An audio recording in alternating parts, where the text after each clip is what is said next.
So hey, this is Cardboard Minute. We're going to be taking a look at our top 20s. We're going to start with our 20s today and going all the way up to 11. Take a look at our next video as well. If you want to jump straight to the top 10s, that will be tagged at the end, or you'll probably see it in the description.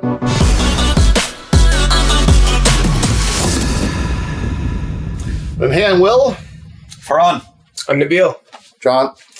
And we have not done a top 10 or top 20 list of our favorite games of all time, so I'm very excited to see what you guys have on your list. I feel like there's going to be a few crossovers, maybe. I guarantee there will be 100%. Yeah, I don't know what placing. Like, I know there'll be more crossovers between some people than others. Yeah. You know, and I'm looking at these guys for at least a few items. Yeah. But I mean, we all play together, so you know, this list will be partially skewed towards stuff we have played. Yep. We've played a lot of the same games, not all of the same games, right? Like we do play different things solo. We do play with other people or for families.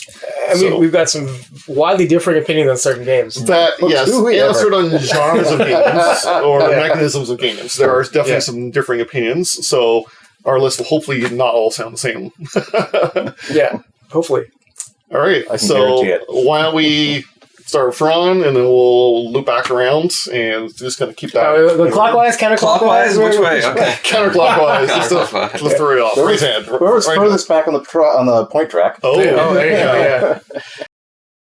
All right. My number 20 is a living card game. That narrows it down quite a bit. It is Marvel Champions, the card game. So I like this game a lot. It was higher on my list. I've since it's come down, but I still love it a lot. That it's still in my top 20. And I prefer it actually as a solo game to a multiplayer game, just because of the length of time it takes.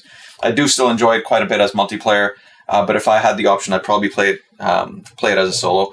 But it's Nabil has this game, and we both enjoy it quite a bit. We played it together. So yeah, Marvel Champions, the card game. If you had other LCGs on your list, don't answer this. Okay. But if this is your top, what sets it apart from the others? I'll answer what sets it apart from the others first. Okay. I think first of all, the theme, like I love Marvel as a as a theme, as an IP. It is getting stale. I disagree. People will disagree, but every there's too many Marvel games out right now. Marvel is no a such genre. thing. Marvel as a theme. As a theme, No such thing as So many variants. games. But I like Marvel, and this is the one that I think I enjoy the most as a Marvel game. But yeah, it's a quick. You can bring out a couple characters, and you can choose an enemy. You can mix and match. I'm not huge into deck building, so I like the fact that it comes with the pre-built decks that you can just throw in and start a game. But you do have the option of customizing the deck if you do want to do that. So I enjoy it, and it's my number 20. Number 20. Yeah. All right. John. My number 20 hails back from, I think it was 26,000 BC. It's the Royal Game of Ur. I first heard about this game on, I think it was the British Museum's YouTube channels. Like, they've just discovered the rules. I'm like, they've just discovered the rules to an ancient game. Okay, I'm intrigued. And it does boil down to it is kind of a roll and move, except there are choices in that which of your pieces do you move. And it's like, all right, this will move it to the safe corridor and block the other person from going through here. For something, it's very simple, and yet there are some interesting choices. And for something with that kind of history, it just drew me in, and now I play it all the time on my phone constantly. So I want to make my own copy of it at some point with some woodworking. So it's not just like the novelty of it being an ancient board game that appeals to you. It's the actual game itself, with the mechanisms in the game. Like, I would love something that's like a pumped up version of that, because it is a bit more simple than I would like, but it's that fact that it's ancient, but there's still something fun and interesting. I can see why this was popular back in the day. Right. Well, But it's really neat. okay. Never heard of it. But Now, is there a BGG FAQ for this game? Probably. And is it filled out by the London Museum? I'm not sure. Sorry, the British Museum. Oh, man. All right. Nice. All right. So my number 20, let me just refresh myself here. It's a deck building game. It's a newer one. And it kind of surprised me with how much I liked it. It's an IP based game, and I have no real connection to the IP itself, like not as strong of a connection as like to Marvel or something. But the game is just so much fun. So this is it's G.I. Joe, the deck building game, actually. Oh, wow. Okay. Yeah, I didn't think it would be this high on my list, but I find myself I keep coming back to it again and again, and I always have fun with it. I've mostly played it solo, but I like the fact that it's fully cooperative. And it's got deck building, which I love. It's got dice rolling, which I love. So it's definitely swingy. Like if you don't like games where you can just have a horrible game and because your dice rolls are terrible, like you might not like it so much, but I love it. And then they just came out with the Transformers crossover, which is I'll probably never not play with that crossover because it's Transformers. But yeah, there you go.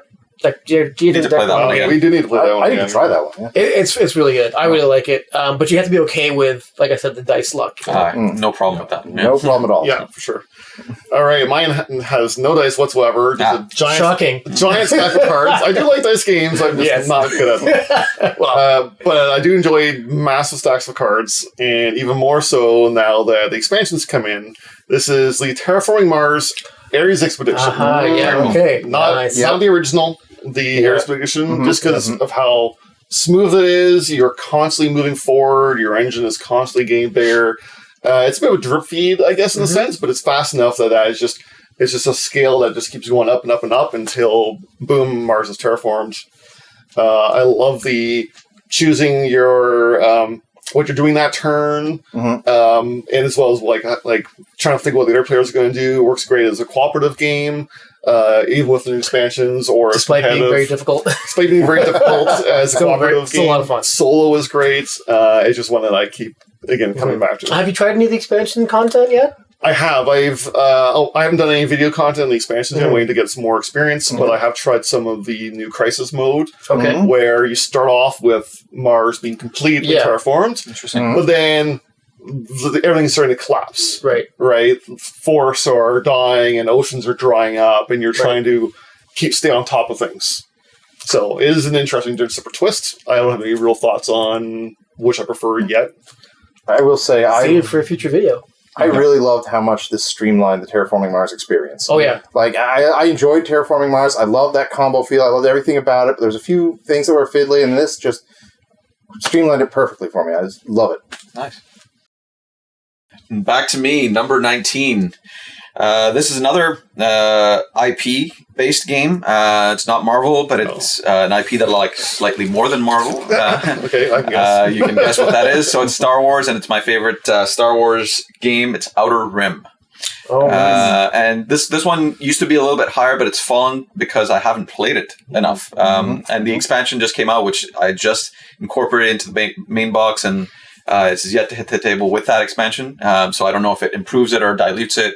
I can only assume it improves it just because it just adds more content, which was one of the things that lacked in the base game. Was you used to see the same stuff. If you played it, more than 3 times, you would probably see the same cards over again, which is, a sign that the game is great, but it's, very limited content. So hopefully that fixes that. But I really love the game. It gives you that kind of Star Wars smuggler kind of feel. It has all the main characters that you'll encounter at some point. You can't play as, the main characters like Luke or Darth or, those types of people, but you can encounter them in some fashion throughout the game, which is really neat. But you do play as kind of the Han Solos, the Boba Fett's, the kind of the smuggler side of things, which is really fun. But great game, and it's on my number 19.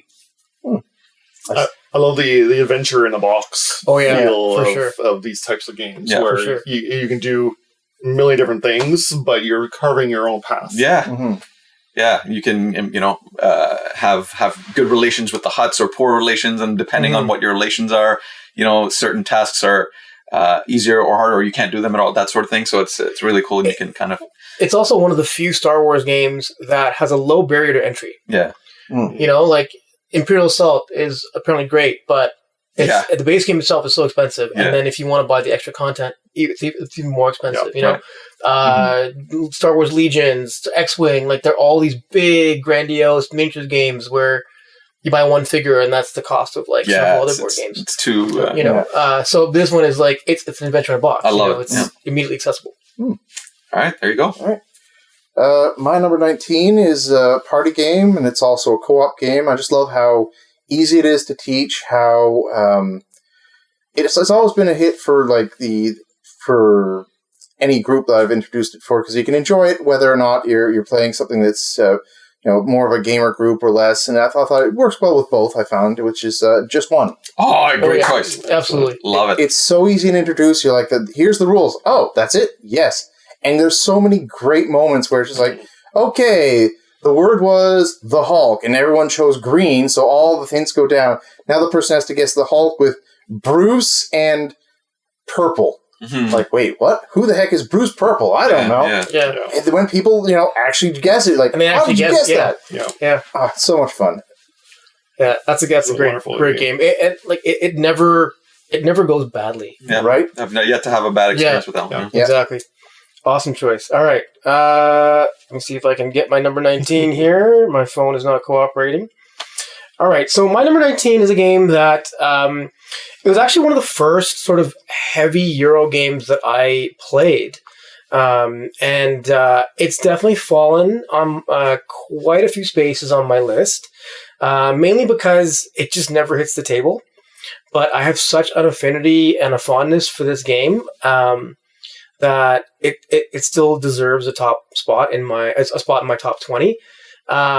This is Dominant Species. So this is a game where it's primarily an area control game, but every person controls a different group of animals, like mammals, reptiles, amphibians, insects, arachnids, whatever. And it's essentially it's a worker placement game, but you're planning all of your actions before you execute them. So you're putting your species on the board. They're migrating to different tiles. You're discovering new tiles, and you're adding different food tokens to the tiles that you also have on your own sheet, so you can match the tiles and not go extinct on those tiles. And you're trying to score points by dominating the tiles, by having more of matching more of the elements on tiles than anybody else. It's got a little bit of take that, but it's not that bad. With the exception of some cards that are just like, boom, blow up this guy's entire game. So there is a little bit of that, but it's created so many hilarious and fun moments with some of my friends. It is super long. It's super long, and I remember when I was first learning it, it was a rough teach, but now that I've had more experience, I think I could easily teach it more smoothly. Right. But yeah, I it's still a game that I love just thinking about, even though I don't get to play it very often. Cones and cubes. Yeah, cones and cubes, and it is not a looker. It is not a looker. It's cones and cubes. That's on the board. It's great though. It's great. But, yeah, I think it has an app implementation, does it not? Does it? I don't know. Maybe. There is a card game version of it, which I used to own, and it did a good job of distilling it down. But I eventually I wasn't playing it, and I got rid of it because I'd rather play the full game. Right. All right. My number 19 is another one with lots of little fiddly bits that takes a long time, but it's Spirit Island. Oh, and awesome. I feel like this would probably go up if I just pulled it out and played it more. Yeah. But I do have Nature Incarnate on the way, which is the new expansion. Oh, nice. So that's probably gonna, bring it back to the table some more and more spirits, even more spirits, but new things to mess around with as well. But I love how not only are the spirits just so incredibly different from each other and how they work, but you can always get the job done. Mm-hmm. There's, finding the right combinations and learning, figuring out how to do or how to work together if you're playing multiple spirits or as cooperative. You may find you can use waves to push the invaders inland and scare them, and then scare them, and then the volcano blows up and wipes them all out at once, and so there's so you can really both work together or just come up with interesting combos, and there's just so much to play around with. I do wish the art, not the picture art, I mean the graphic design surrounding the game was a little better. Interesting. Because like the UI and stuff. But it's clear, it works. I just think if it was done now as like a reprint or something, they could have kept the same artwork, which is beautiful, and then just make it more modern feeling. Yeah, this is a game that I've only played it once, and I feel like if I played it more, it would definitely creep its way. And I am probably shoot its way up the list. It's one that I definitely want to play more of, and had a blast playing it the first time. It's a fantastic co-op game. I still remember the first time I played it, and like, it's 2 a.m. Can we play again? We only played it for... It's a long game, so we're like, by the end, we're like, oh boy, we want to play it again, but sleep. Yeah. But we were this close to making the other way. Yeah, and there's so much content with it. Start with the base game if you're looking to try it out.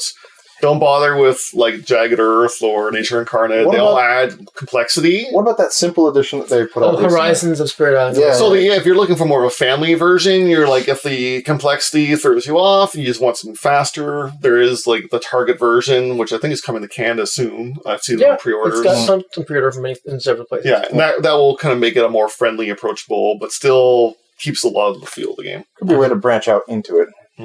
Pun not intended. And I mean, also more spirits. if you're a fan of the base game already. Yeah, so they can integrate, can't they? Yeah. Yes. Yeah. Good. Oh yeah, I like that game a lot for sure. It's a good one. Good pick. All right, number 19. 18. We're going up. Number 19 just finished, so we are at 18 now. Yes. Number 18 for me is a game that is much lighter than Spirit Island. It is a family weight game. Really got rave reviews, and for good reason. It's called Cascadia. Nice. This is a game that I like to recommend to a lot of people that are just coming into the hobby, or people that are playing with for the first time. It's a good first game, welcoming introduction to the hobby. Beautiful looking game, easy to teach, and allows you to get a little bit of a point salad. Kind of, you can score obviously with a number of different ways for each of the animals, and then for your tiles, your geography as well. So you can feel that you did well even if you don't win. So it gets people coming back, and obviously who doesn't love pretty birds and animals and wildlife? So yeah, Cascadia is my number 18, and it would have been higher, but there's just so many other games that I like in my collection that it kind of kept it from going higher, but it could have easily been one in my top 10. So yeah, and the nice thing about Cascadia also is that you can scale the complexity a little bit too, based on who you're playing with. You can. It has those just like the family variant goal cards that are more simple. Yeah. Or if you're in a more complex game, because you've played it a few times and you kind of get the core mechanics, you can have those more complicated interactions. Like the eagles need to be exactly 2 spaces away from, but in a straight line, or like 2 eagles, one here from a basic one. So you can increase the complexity a little bit if you want. I love the components with the little wooden discs. I'm like, wow, wood instead of cardboard, like fantastic. Very nice. Yeah, and you definitely need the wooden because it's if you're pulling out from a bag and you're shuffling them a lot, and so they would get worn quite easily if you're playing the game a lot, if you're playing the game which I could see someone doing. I'm sure, because it's that type of game that you can easily play. Like you're saying, 2 a.m. you can play it again because it only takes 30 minutes. It's not as long as Spirit Island. Nope. All right. So my number 18 is a game where you make your own dice.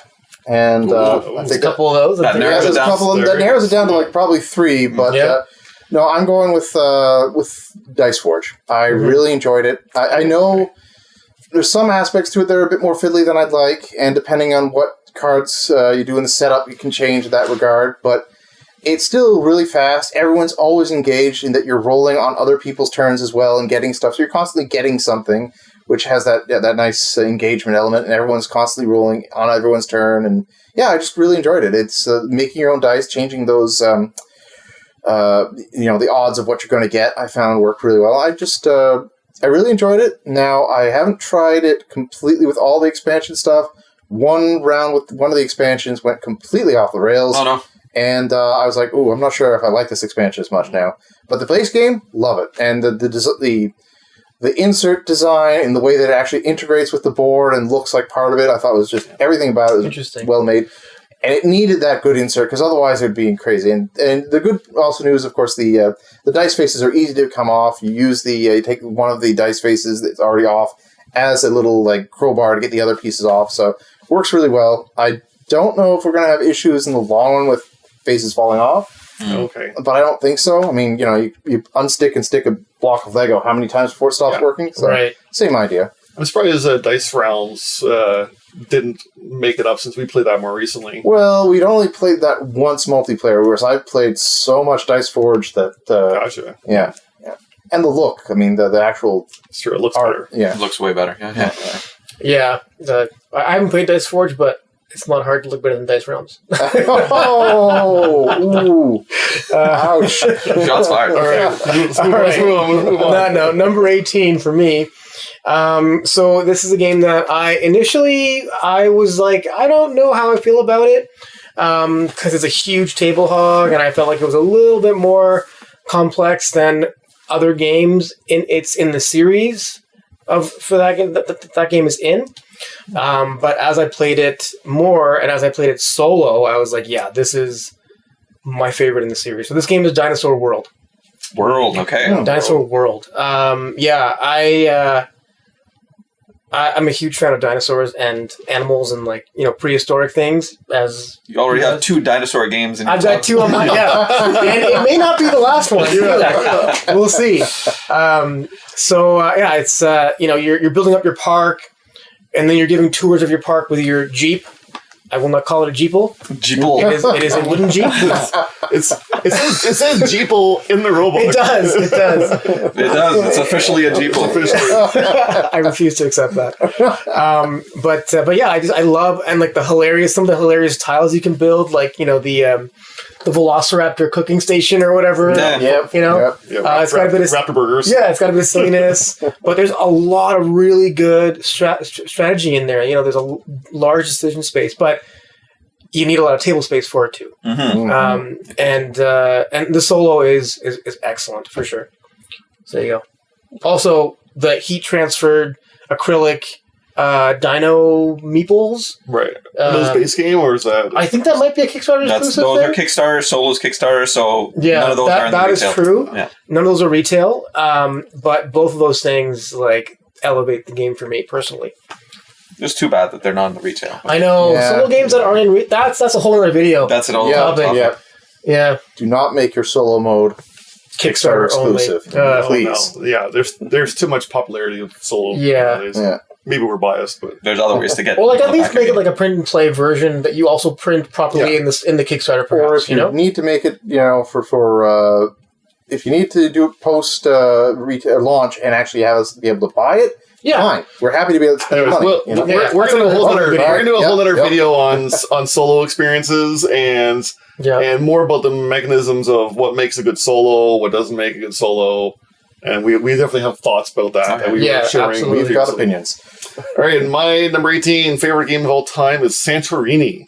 The abstract game, the base core rules where you're moving upwards, and if you get to the 3rd level, then you win the game. Mm-hmm. You move, build. It's just so simple. It's very easy to teach within seconds, but then you add in all of these various Greek god powers. Mm-hmm. So everyone has a unique power, and the matching them up, every game is unique and has an intense puzzle involved where, maybe if you can push people, and then if they fall off a certain height, then they die, but then you can build multiple times per turn, or, there's every power makes it different and unique and interesting.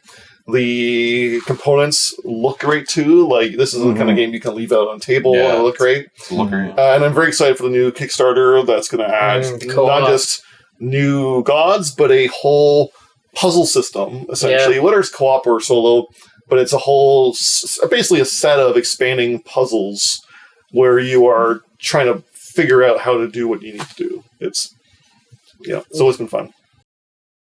All right, we are at number 17. My number 17 is a game that has now become a verb in our gaming group. I know what this is. Game is now a verb in our gaming. Oh, you should be able to guess. You should be able to guess this one quite easily because you're the victim of this verb. Oh yes. Okay. Excellent. You have been furied. Yes. There you go. Got it. This is Rainer Knizia's Millefiori. This is that high? It was higher. I had to pump it down a few notches. Wow. But it is certainly. And this is another game where it always creates a fun fun, experience. No matter, I've tried it with 2 or 3 different but groups. It's so dry. It's very dry. Right? It has no theme. No theme. It is very, very dry. It has no theme whatsoever. It is what it is. But the experience of playing the game elevates it so far ahead that I had to put it in my top 20. It's it's a really fun game. It's got that little bit of combo-y feel where you can play a card that allows you to pick up another card and finish a thing, score 10 points, and then get a bonus and get another 20 points for being the third of that icon. Like, so you can have those types of big satisfying turns. Unless someone takes the card you need. While also taking the card that other people need, causing them to bash the table. To miss out on 80 points in one turn? That causing them to be furious. Furious. So, again, the fact that we can laugh about it like in this manner just leads me to read it. I still want to play again. Even though it happened to me, it was so much fun playing it. Like, no! Yeah, it was a great experience. There you go. Right. You have to play that one. I do need to play that one. Yeah. All right. My number 17 is a game I used to play at lunch with the lunch friends at work. And it is surprising that you could have that. Once you get used to it and play it enough times, you can finish it real fast. And it's Istanbul, the dice game. The dice game. Not the full Istanbul. Okay. It's got that roll the dice, keep a couple, and then you get all these different... You're trying to get the resources you want, either based on the dice or the ones you've saved up. And then you've got the tiles that actually give you additional powers, which I always love that. And so to have that in a fast dice game that if you've played it enough, you can, get a quick game in 20 minutes. Love it. Really enjoy that one. Nice. Would love to see an expansion for that one. I enjoyed the actual Istanbul. I haven't played the dice game, though. I mean, the original Istanbul is brilliant. The dice game is just... I wouldn't say it's going to give you the exact same feel, but I do find it gives you a very fun dice Euro game kind of hybrid in a short period of time. Yeah. Nice. I would definitely want to play that. Oh, well, we'll make that happen. Excellent. All right. So my number 17 is it's a game that I hadn't played until pretty recently, actually, and I heard a lot about it. One of our other friends, Woo, is a big fan of it. And I love the theme as well. And it's just like dice chucking, dumb fun. So this is Cthulhu Death May Die. Ah, interesting. Yeah, I love it. Love it. So much fun. I played it a bunch of times solo, and every time I play, it's just some of the things that happen are pretty hilarious. You play as Rasputin and you can't die. Like, you die, you come back. But I love, so in this game, it's kind of like a dungeon crawl sort of thing where you're trying to accomplish a goal by moving around these tiles, and you're fighting off cultists, and you're trying to, the big bad is getting closer and closer to being summoned, but you can't win the game until he is on the board, and you've got to basically beat him up until he's dead. As opposed to other Arkham games where you're trying to prevent the summoning of the Elder God. This one, you want the summoning of the Elder God to happen so you can actually go beat him up. And the main thing in this main twist in this game is that the more insane you go, the more powers you unlock and the more powerful you become and the more dice you chuck. But you want to, if you go too insane, you lose and you die. So there's a bit of a balance there. It's just like the ramp up is a lot of fun to the final fight, and it's just a lot of dumb dice chucking fun. I like it a lot. Nice. I need to play that one. Yeah, it's really good. As soon as I played the base game, I was I immediately went online and I was trying to find anything and everything I could to expand my game, and spent way too much money. There's a lot out there for it. Yeah, a lot of it's hard to find, unfortunately, but there's a bunch of stuff on pre-order. Great. Well, my number 17 favorite game of all time is a partial crossover, partially because Istanbul, but the full fat, full size game. Yep. Throw the expansions in there. Oh yeah. But I mean, even just the base game. I've played this so many times now, but it's especially if you play with a random tile setup. It's the puzzle's different every time. You're always making those interesting decisions. Do you want to go upgrade your cart so you can carry more stuff? Do you want to, play the different mini games or sell goods for money to go buy the gems you need to win? Do you want to just collect goods and trade those in for gems? Coffee has more ways to do it. The cards, and it's all kind of glued together by the central mechanism of how you have to kind of move around like a game of Snake and dropping off kind of little pieces of yourself, your aids, to go and do errands around the board. But at some point, you're kind of reached the end of your chain and you have to either go back to the fountain and collect everybody or retrace your steps strategically to like kind of pick up things that you've done before and do them again. It's always been a very satisfying puzzle. And for the amount you get into a 45-minute hour experience, is just, always been so much fun. That big box version is just a great value. Oh, yeah. So, the new big box version of all expansions, it's the same cost as... You can't go wrong, as, any other Euro game. Yeah. Nice. I love it. Good choice. Excellent choice. I wholeheartedly agree because we are on number 16, and my number 16 is Istanbul. I completely agree with everything Will said. It's a fantastic, quick game. A lot of interesting decisions. You can play with the expansions. You can play the base game, depending on it. If you're introducing it to new players, or if you're playing with people that have played it a few times. Both the Letters expansion and the Mocha expansion both add different things, so allow you to get rubies in different ways. Placement of the tiles is unique every time, so you can find different ways. You can find fun kind of combos where you can kind of go back and forth sometimes and exploit those faster, and you can find them faster than your opponents. So I love Istanbul, and I think it would have been higher, but again, a lot of other good games that I feel that are a little bit better. But yeah. I think it's an overlooked game that every time it comes back out, we're reminded of just how much fun it is. Mm-hmm. I think that's true of a lot of the games on our list. Like if I was to play some of these games more, they might be higher. They might be higher up. Like when I played Istanbul, I made sure to focus on coffee. I was just all about the coffee. Yeah. All right, my number 16 is. It's a little bit of a hidden gem for me. I love a lot of games that are kind of difficult co-ops, not always like tower defense, but that kind of feel in a way. And I'm also a big proponent of co-op games and portable games, like games that aren't that big that you can easily toss in your bag and bring with you. So my number 16 is The Banishing. It's a game by WizKids, and the idea is you've got several different character classes you can choose from. And out on the board is it's not a board, it's your cards, and it's a 3x3 grid of cards. And every turn you have one mandatory action. You have to take a row or a column.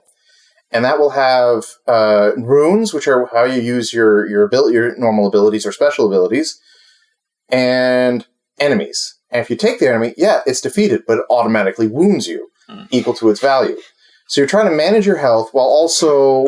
trying to get the right runes to do your special abilities, and you also got the option of doing a standard action rather than one of your special actions. Could be something as simple as, I'm going to move this enemy over here so that you can take this whole row without taking a hit because you're already injured.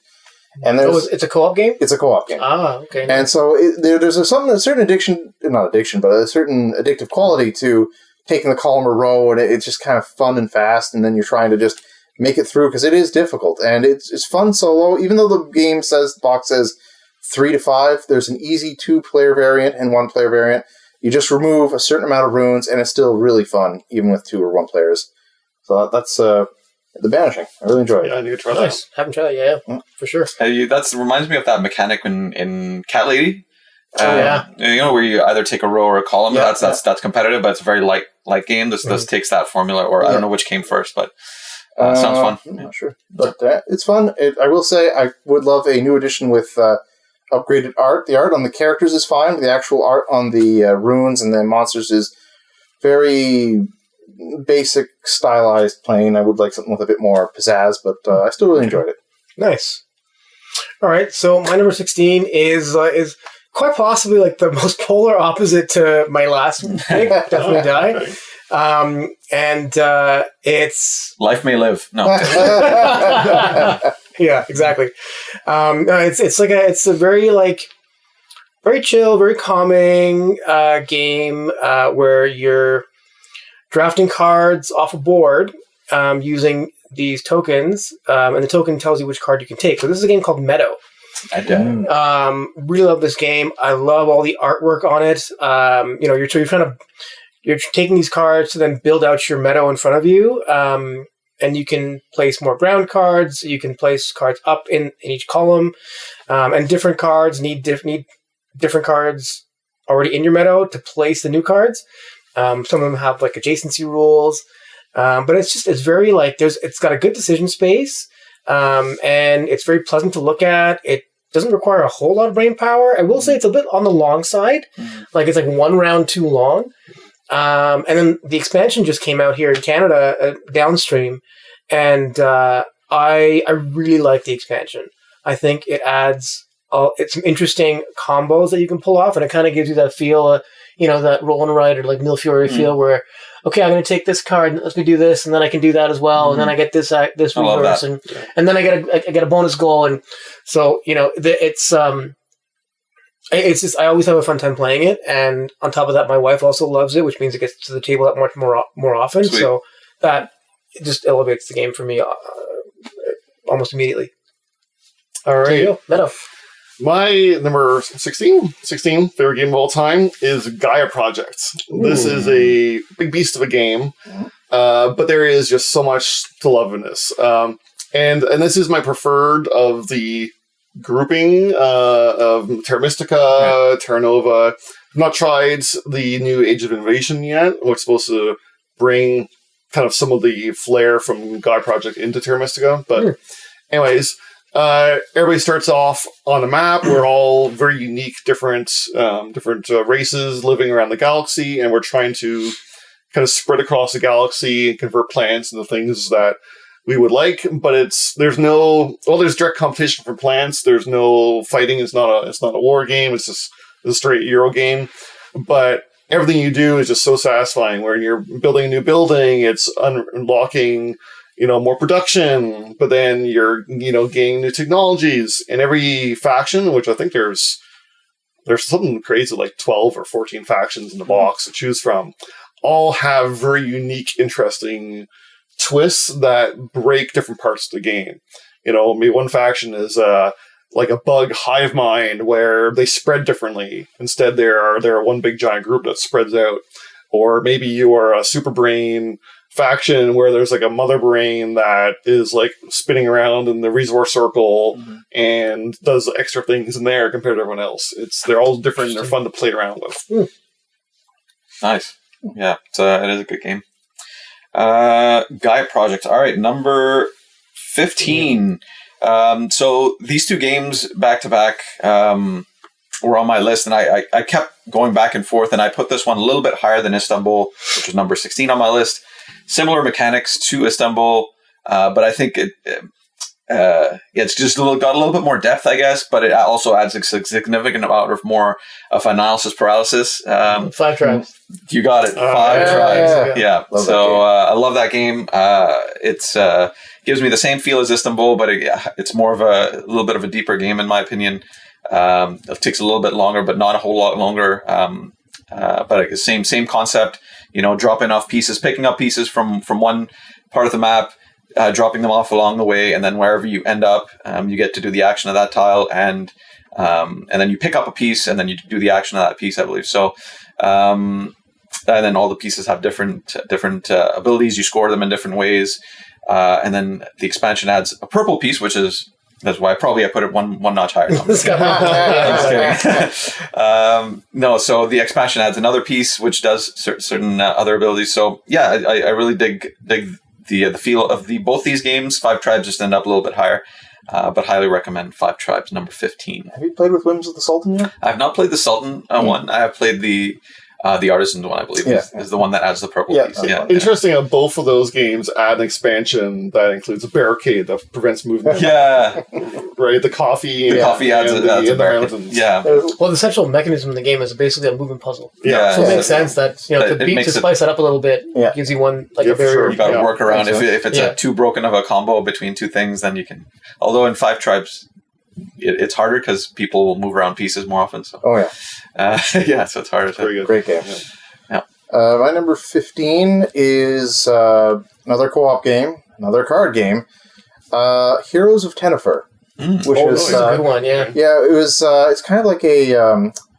I don't want to say it's not really a dungeon crawl abstraction, but maybe a little bit. And it's very much a push your luck co-op game where you're flipping the cards, and there's the deck building element is different in that you're.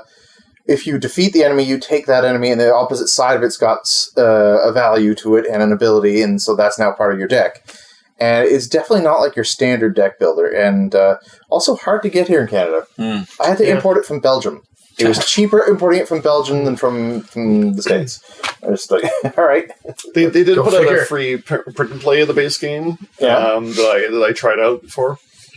Yeah, I did not know that, or I probably still would have imported it. But of course, it's not quite the same as getting a properly printed copy. And so if you're going to go ahead and import it in Canada, get the expansion at the same time. It adds a lot of fun stuff to it. Nice. This was a lot of fun. I remember we played it once a little while ago. It was a good one. All right, awesome. So my number 15 is it's a crossover with one Mr. Ferran. And it's another IP that I also love, not as much as Ferran. But this is Star Wars Outer Rim. For all the reasons that you said, I also have not played yet with the expansion.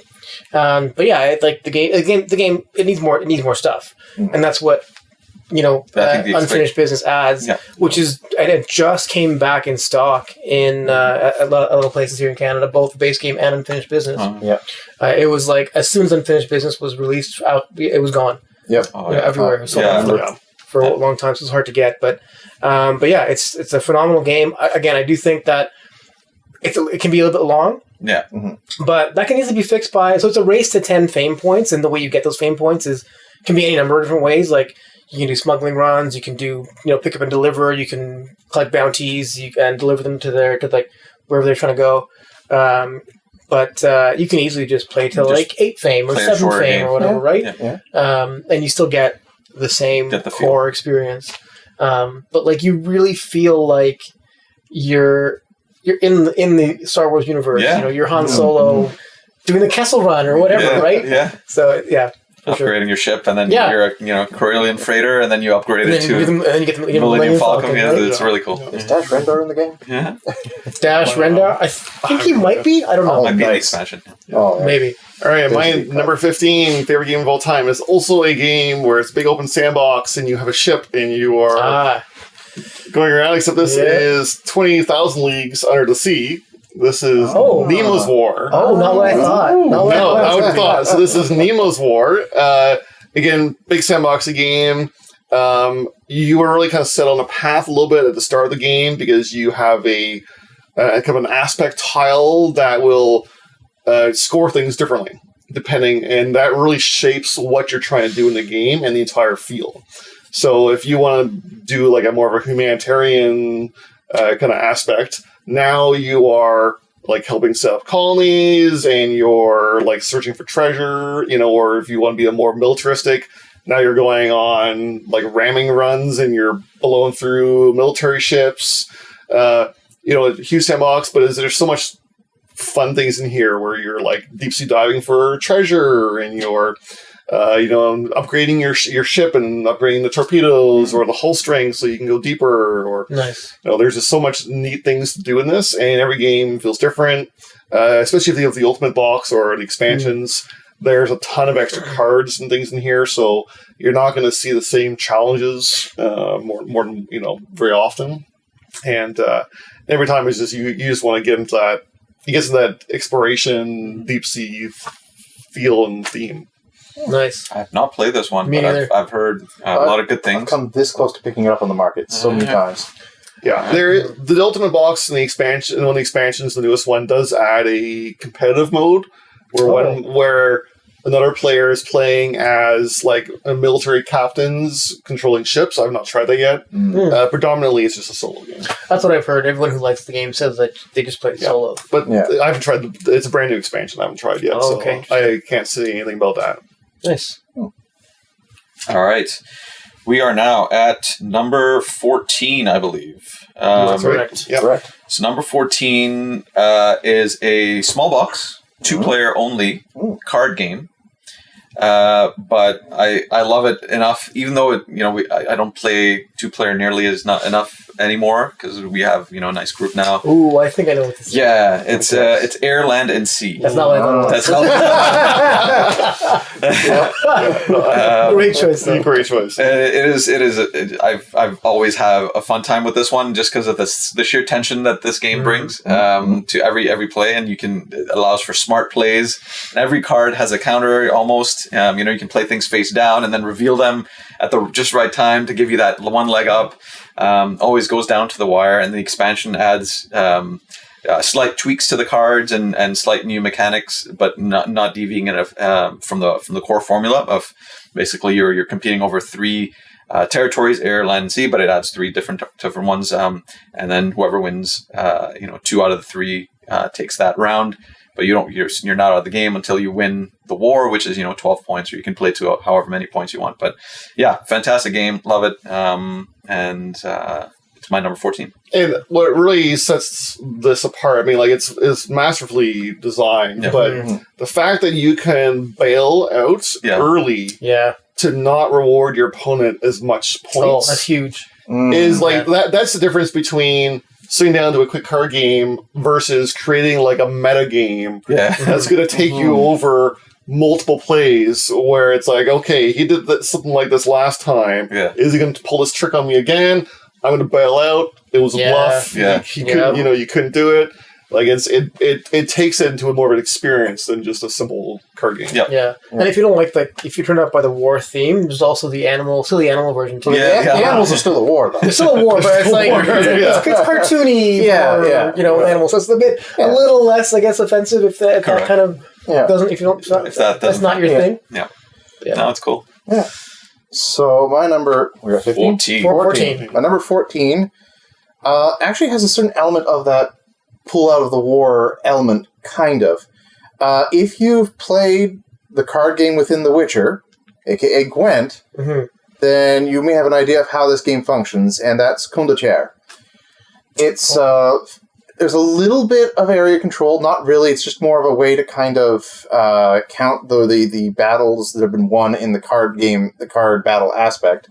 Though you can use it to kind of block someone. You need 3 areas, 5 total, or 3 in a row. So you can kind of, there's a movement of like, where's this next battle going to happen? But all the important part of it is in the actual card, the card play, which is similar in that you have to choose like, okay, this battle is going like this, and most of the cards are just numbers. There's a few special cards, but you're going to go, okay, do I continue to pursue this battle or yield this one section to the opponent to save my cards for the next battle? Because the cards don't refill until everyone needs new fresh cards. So you could win that one battle with your 110 just by placing it there, and then the other person isn't even in the battle.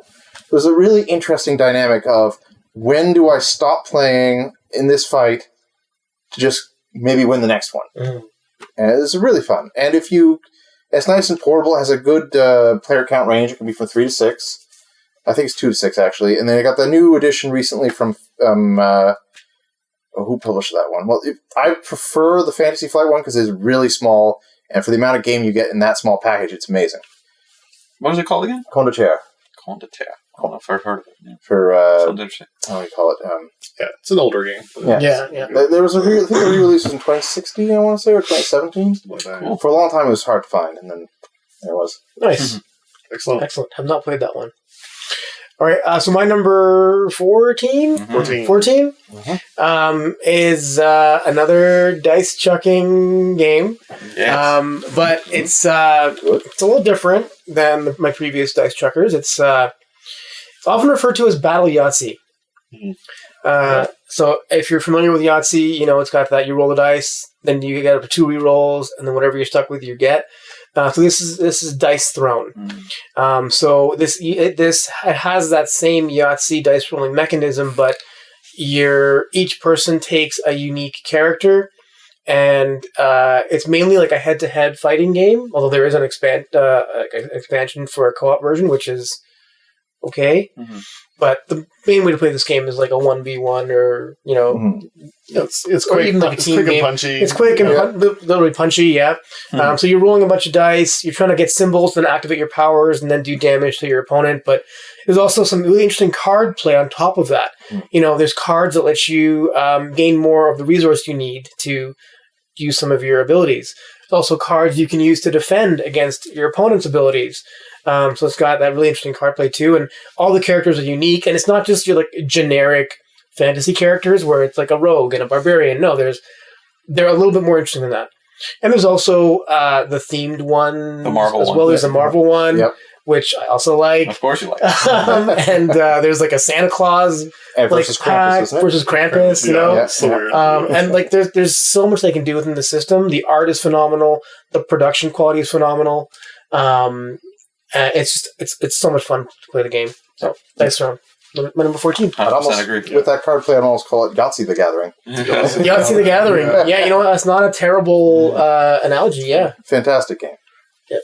All right, so this one, 14 favorites, the previous and the next, all kind of fit into the sandboxy game. I don't know, they just all kind of happen to fit in this place in my list, and really they could all be interchangeable depending on which I played most recently or the mood I am in right now. But this one is Robinson Crusoe. Again, not the one I thought you were going to say. So, Robinson Crusoe. I always love like the adventure kind of themes. And even though this is very much a worker placement Euro game, it pulls a couple of tricks that pull you in. There's enough kind of exploration and storytelling through the cards, but the fact that the event system will take, a card that you just interacted with, and then we'll shuffle it into the event deck. So, those berries you ate now maybe have provided some food for you, but what's going to happen when that berry card comes back up later, you're going to have to kind of read the rest and find out, maybe you'll be very lucky and get done just before that card. Maybe you'll finish the game just before the card. Yeah. And I mean, it's the only game that has literally made my son cry. Oh wow! And only, not because we were losing, but because we found a goat that literally had the word "goat" written on it in text. And it was just worth like a food. You can like use them for a food. So hey, it's a token that says goat? It's a token that says goat. It's not even like a meeple goat. There's no picture, there's no meeple. It's just a token that says goat. But he got so into we were playing like a Swiss Family Robinson scenario. Mm-hmm. And we had like, our children were dying from starvation. And we had to eat this goat. Oh, man. And he was so sad that we had to eat this goat that we found on this like... expedition we took on that like he literally cried playing this. Like it's the stories it tells through the mechanisms are more real than nearly any other That's pretty cool. adventure or storytelling game that I've played. And with all the scenarios and those expansions coming. I'm very excited for the new Kickstarter or Game Founder, whatever it is, that has a whole book full of scenarios. Yeah, this is another one that I want to play more of. I remember we played once not too long ago, and it was like 100%. It pulls you into the theme. Yeah, the theme is great, but I've also wanted to cry while playing this game. I think you really did.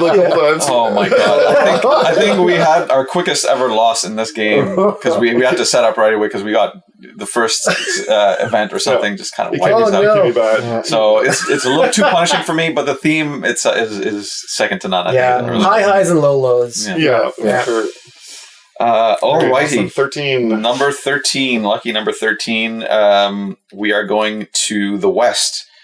And we're going into the west part of the kingdom. We are going not with our Viscounts, we are going with our Paladins. Oh, yeah.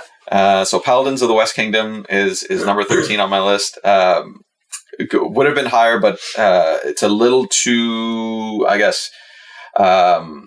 it's a little heavier than I normally like, but I normally don't have heavy games in my list, but this one is just so good that I had to have it in my top 20. Very, very cool mechanic of, you have to choose a card to play now, choose a card to save to play next round, and then one you're probably not going to see again until probably ever in the game. So you're probably pretty much culling it from your deck. So, and each card gives you a unique set of resources, but also gives you something cool you can do. And you've got that nice build up. You can go for different strategies in the game with depending you're focusing on one part of the game or another. So it's really, really good. I think it's my favorite of his both his trilogies actually. Really, both the trilogies. Well, yeah, the third one's just one, but the other, the North Sea and the three trilogies. Well, the third one is not complete is yet. Not complete yet, but so I have two to compare it for them. This is probably the favorite one of the three. That's not what I would have expected. Yeah, I know, same. It's so good though. It's very good. Really good. I played it for the first time recently, and it was really, really good. Yeah, I dig it quite a bit. Paladins. Yeah. My number 13, is it? We're 13. 13 is crossover time. Oh, here we go. Okay. It's already been talked about. Cascadia. Yes. Yeah, it's so approachable. It's so fast. It's so just really fun. I love that duality of choice. Like, okay, well, I need that tile, but I also need that animal. What am I going to do if you don't have the pine cones, I believe? Pine cones, yes. Yeah. You don't have the pine cones to do the other switch, and like, what do I do? And also, it's just fun puzzle. Very approachable. Love it. Awesome. So good. I agree. Yeah. All right. So my number 13 is so I mean, if you haven't guessed by now, I'm big on theme. Mm-hmm. And I think this game has one of the most thematic experiences that I have had in board gaming to date. Interested to see what this is. I think you can probably guess what this is. It's a solo-only game. Solo only. Ooh. Okay. And it's modular. So there's lots of different scenarios, and you can pair different scenarios with different characters, with different villains, and it gives you a totally unique experience. So this is Final Girl. Yes. I'm a huge horror movie fan. Yeah. I like the cheesy ones. I like the good thinky ones. I like the ones with the guy in the rubber suit. You know, I love the old Ray Harryhausen stop motion claymation ones, like the original Clash of the Titans. Love it. And you get all of that with this system. You get the cheesiness, but you also get like the tense, nail biting. Like, oh my god, is this guy gonna catch up to me and decapitate me? Mm-hmm. You know. It is very swingy because it's a lot of dice rolls. Usually. It's a lot of dice rolls. So you could have a lot of dice rolls go really badly and just lose in like 10 minutes, much like Robinson Crusoe. But there's also those moments where it comes down to the final turn and you need that one success on the action you're trying to do to escape the house or where the ghost is chasing you or whatever. But yeah, it's such a thematic experience. If you're into horror, the horror genre in general, I think it's a must play, at least. Maybe not must own, but must play. Yeah, it's expensive to own, but it's worth it. I mean, it's really good. If you want to buy everything, yes. True, that's a good point. You can just buy the core box and one or two feature film box, or a couple of them, based on what movies you like. Yeah. And they're all based on like horror movie tropes. Like there's a werewolf one, there's the alien one, and they're very like, you know, you feel like you're in that movie. Yeah, buy the ones you want. Yeah, for sure. So buy the ones you want, and skip the ones you don't. We're both completionists, so that's why I'm like, yeah. Oh, we gotta have them all. Yeah, unfortunately, this is one of those things where I have to, you know, my inner completionist comes out. I need to have each one. Yeah. There's too many of those games. The amazing thematic moments in that game. Exactly, right? Like, I was just playing, like, all right, and there's one weapon. Finally, maybe and it's burnt down the house, and now I can't get that weapon. No. Or like, I found the key to the loader that lets me fight the alien queen or whatever. You know, like you can get in the mech and fight the alien. I need to try this. I'm not a horror fan, but there's some scenarios like Alien that and you can just get the core box in that scenario, and there you go. The fact they had one for the Thing automatically sold me on. Oh, I know, and that's such a good scenario. Anyway, I can talk about this for a long time. So great game. We'll move on. All right, so my next in my Sandboxy games. It's probably still not the one you're thinking of. Probably not. No, but this is Frostpunk. This is pretty new to the list. Well, we haven't done this list yet, but pretty new to my collection. But it takes it tells a story. Yeah, it's a game where like there's lots of different scenarios to set up. you're always trying to like keep human civilization alive with like an encroaching, winter. I guess is our new ice, things coming. Well, I think you're in an ice age already. You're in you're at like at the start of an ice age. Right. So it's like ice age is coming. You're trying to stay alive. Things are getting colder. You're running out of fuel. You're running out of resources, and you have to make tough decisions.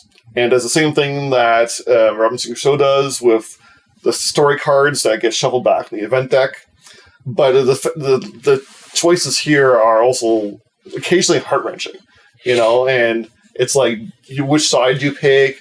Do you want to like push these people to work harder because you need the resources or you're not going to live, but now they're going to hate you because you've just like extended their working hours? Are they going to rebel later and it's going to come after you? But tied into all that, there is a tight Euro game where you are, building factories and resource collection, and you're trying to generate that on top of that story level. And then, of course, the central tower, the cube tower, which is the generator. And you're dropping cubes in there and hoping that the machine doesn't break because you have pushed it too hard this round to keep everything warm and working. And that thing is devious. All hands to the designers of Frostpunk. I think at the end of our game, we turned upside down and we shook like a good 8 cubes out of it that were just like hiding in there. Yeah. And like sometimes you drop in 3 and 5 come out and you're like, where did this come from? Oh no! It's a gimmick, but it's a gimmick that works. It was. They really tested hard and it really pulls through. Nice. Ice. Okay. I'll see myself out. Number 12 on the list is a game in the world of Vikings. I think is it our first Viking theme? It is our first Viking themed game. Oh boy! Wow. I'm surprised. That is surprising. That's surprising. Watch the next video for more Viking games. Coming up. What do you mean? Top 10 Viking games. Top 10 Viking games coming up. Oh, we can totally do one of those. Probably could. This one just missed the top 10. It's number 12. It is Reavers of Midgard. Oh, Reavers is this high for you? It's very high. Wow. Nice. I enjoy this game quite a bit. It's very beautiful looking. It's on the table. It's got a lot of good colors. It pops on the table, and your dice. You're also rolling them at some points, but not usually. Usually, you're setting them to a certain face that becomes a resource that you're required to spend when you go to the worker placement spots. And you just have one worker. It's one of your ships that's going around the map. You choose it. Everybody else gets something as well, which is what I like. In games as well as when everybody gets something on when it's not your turn, so you get that benefit, and then you're scoring points in a plethora of different ways. So your scores are very, very high at the end of the game. I like it for a number of reasons, and then one last reason why I think it's so high on my list is the multi-use cards, because your Reavers can give you dice. They can also be used as your leader, which gives you a certain color of die that becomes more powerful, or can be used in a certain way. So I love this game. It's not. I'll leave it at that. Stay tuned. Stay tuned. And there's going to be another like crowdfunding project for this game. I hope so. They're going to add an expansion to the game. The base, I think. They announced the expansion, but the next crowdfunding is for a combative multiplayer. Oh yeah, the roll and write, or flip and write, something in right. Yeah. As well as a card game. That's going to be a 2-header. So there would be the end right game that's competitive, but then there's going to be a card game that's supposed to be based on Reavers. The card game. Interesting. Is that card game 2 players? I don't know. But I know there also is an expansion in the works, as well as a third game in the series that they've announced. Again, I don't know what order they're doing things in, but I'm in for all of it. Yeah, probably. At least gonna take a serious look at the Kickstarter or crowdfunding campaign. Crowdfunding of Midgard. All right, my number 12 is another crossover, and it's a great game to play up till 2 a.m. Yeah, it's Spirit Island. Yes. I love that game. It's I heard it once described as kind of like a co-op Magic the Gathering in terms of complexity and combos and whatnot. Okay. And I'm not sure if I completely agree with that, but it's definitely very satisfying in terms of just trying to get together.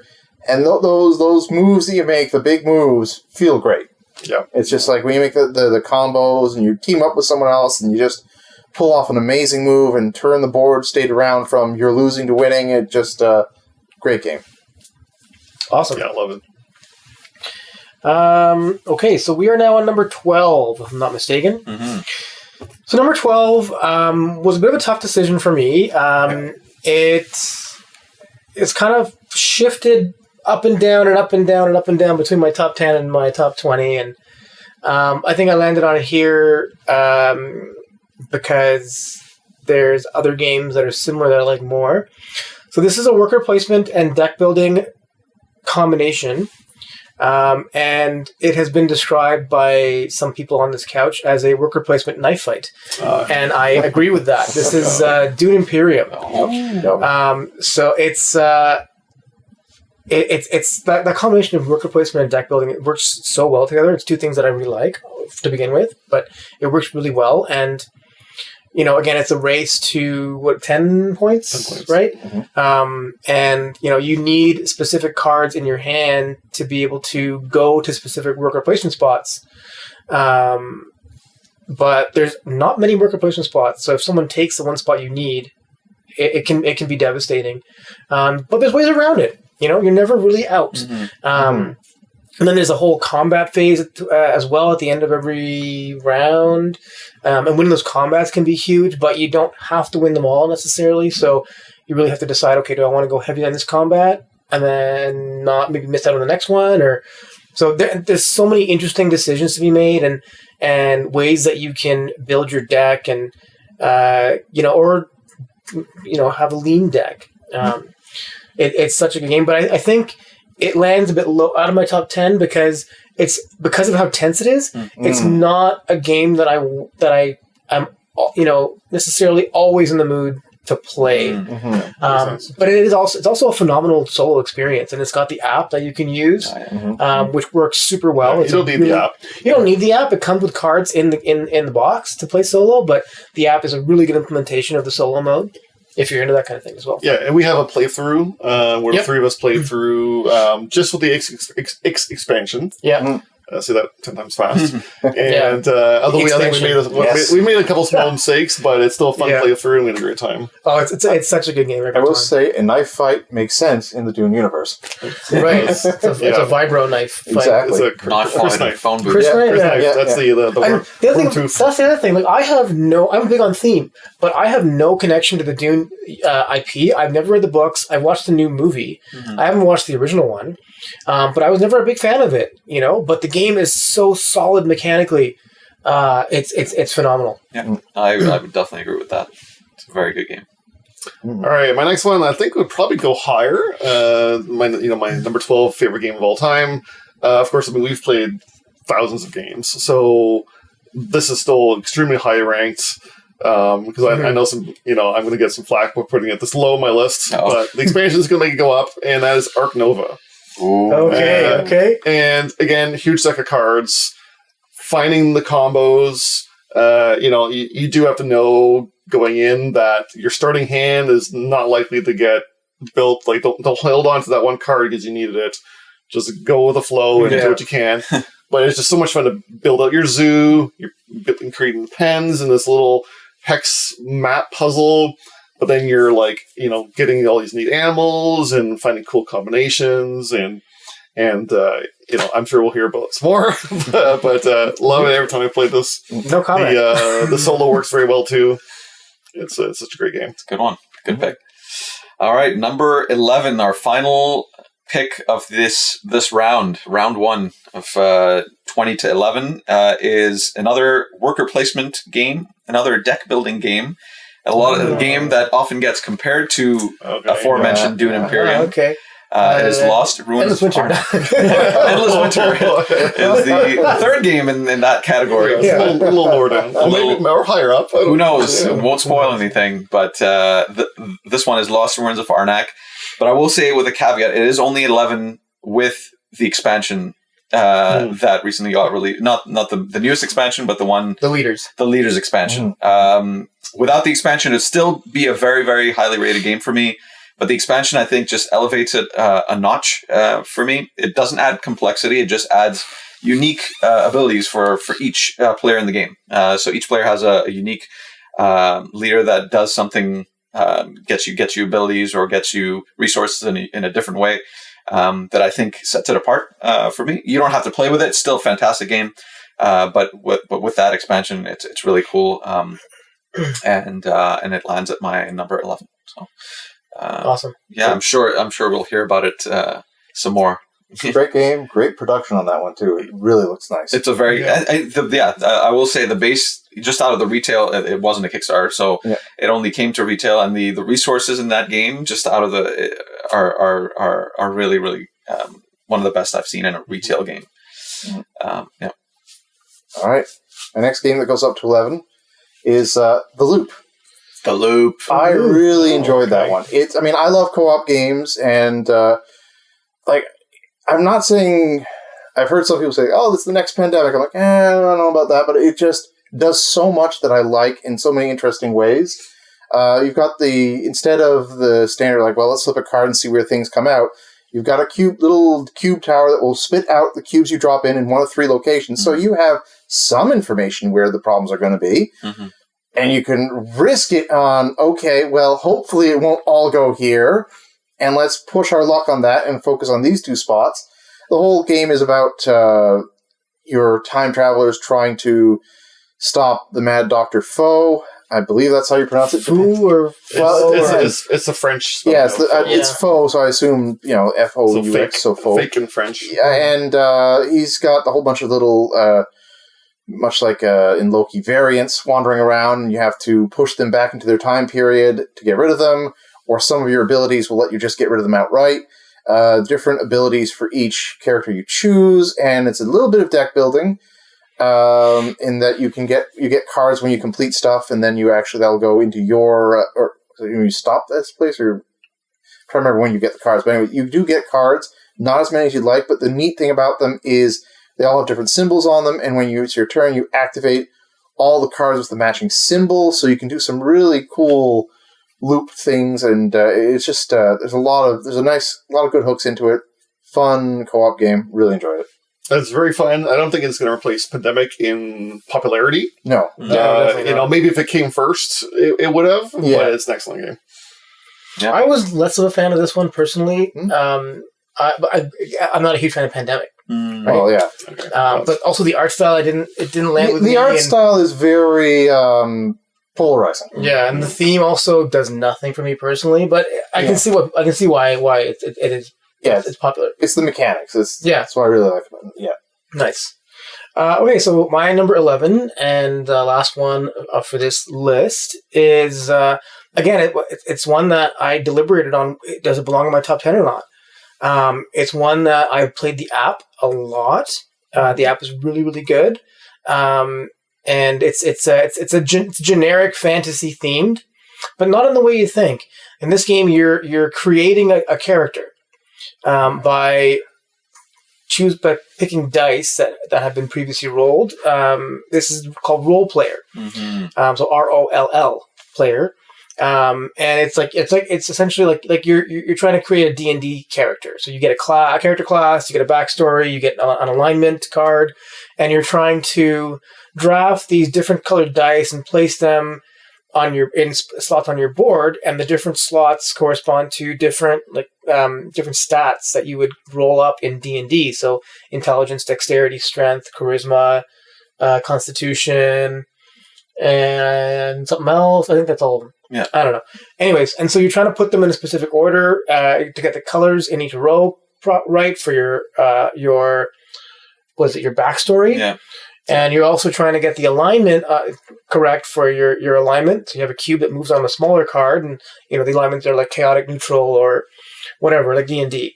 And there's also a market of cards you can buy. So you get skills, you get armor, you get weapons, and all of them do lets you do different things and manipulate the dice potentially. There's always so many good, tough decisions you have to make in the game. I can see how it would lead to some AP for some people. And then the Monsters and Minions expansion, it elevates the game so much. And I would probably always choose to play with it. However, if someone's new to the game, I might not. I might just play the base game the first time, because even the base game is still phenomenal. But yeah, so that's Role Player, my number 11. This game just missed out on my 20 list, but I don't. Yeah, it's really, really good. I really enjoy it. I think I'd always toss in that expansion. It adds so much fun to it. I personally would whenever, but if somebody didn't want to play with it and just want to play the base game, I'd be happy to just play the base game by itself. But there's that cathartic moment at the end of like, okay, now to actually use this character to fight the boss. Yeah, for sure. It's great. You're building up to something. And even if there's nothing else you want to do on your turn, you can fight one of the monsters. Exactly. And originally when I heard the premise of this game, I was like, how much fun could that really be? Like, you're just building a character and then do nothing with it? Yeah. But it's so much fun. It's so good. Honestly, I heard that premise and I was immediately sold on it. I'm like, yep, I like this idea. I will compare it slightly to Sagrada. For sure. In terms of like the restrictions on dice placement and colors and things like that. Very different feel of the game, but they borrow same mechanisms and are both awesome games. But one of them actually has theme. I like them both. They're both excellent.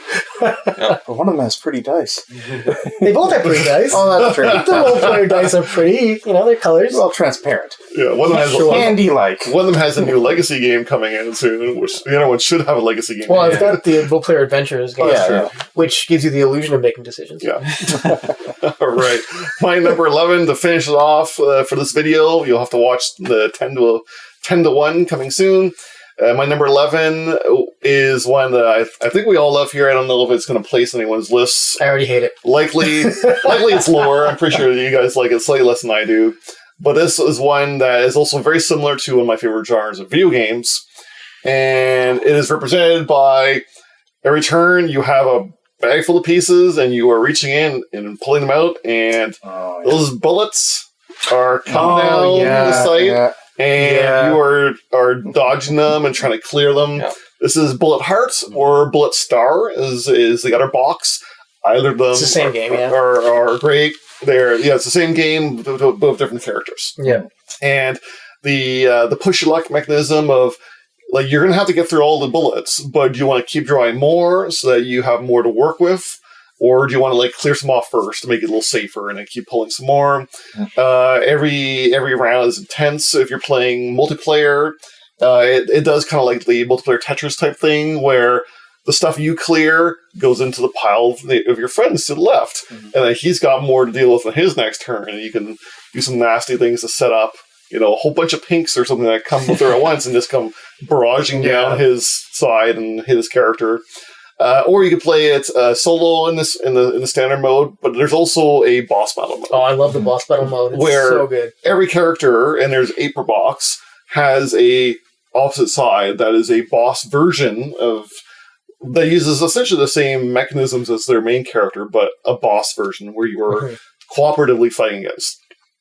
This game is not only is it intense and fun, but every character plays so differently that it's just fun to experiment with and try them out. Yeah, for sure. It just missed my top 20. Yeah. I had it in my top 20, and then I was like, I think I like this one more.